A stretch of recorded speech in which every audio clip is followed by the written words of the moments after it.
मुझे ही क्यों उठना पड़ता है। श्रुति को फिर उठना पड़ा तो वह झल्लाकर बोली, मुझे ये बिल्कुल पसंद नहीं कि कोई मुझे पढ़ाई से उठाकर काम करवाए। श्रुति ने चिढ़कर माँ से कहा, तो माँ की जगह उसके पापा ने जवाब दिया, क्या हुआ बेटा, अगर तुमने उठकर अपने भैया को पानी ही दे दिया तो। आप ही देखिए ना पापा, अभी मैं पढ़ाई कर रही हूँ, कल मेरा टेस्ट है और माँ मुझे उठाकर भैया को पानी देने कह रही है, जबकि भैया तो अभी खेलकर आया है, वह अपने लिए खुद पानी ले ही सकता है ना, पर मम्मी हर काम के लिए मुझे ही बोलती है। भाई, मेरा कल टेस्ट है और मैं सवालों का जवाब याद कर रही थी, अब पानी देने उठी हूँ तो ऐसे समय में दोबारा से सब याद करना पड़ेगा। बोलकर पैर पटकती हुई विकास को पानी देकर वह फिर से पढ़ने बैठ गई।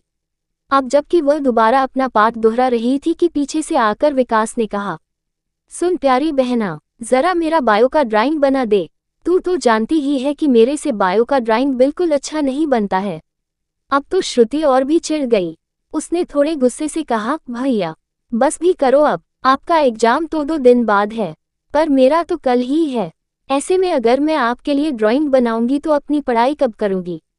अरे तूने सुना नहीं, दादी जो हमेशा कहती रहती है कि तू पढ़कर क्या करेगी, वैसे भी लड़कियों को ज्यादा पढ़कर करना भी है क्या होता है।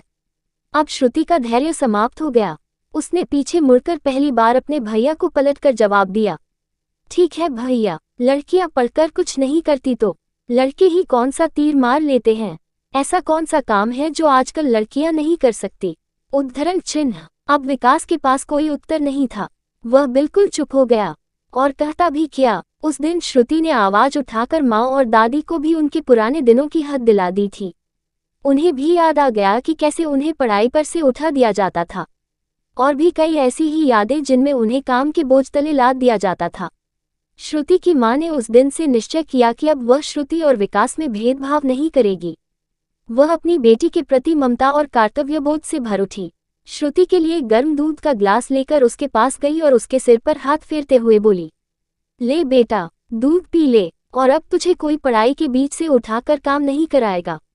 थैंक यू माँ, कहकर श्रुति अपनी माँ से लिपट गई।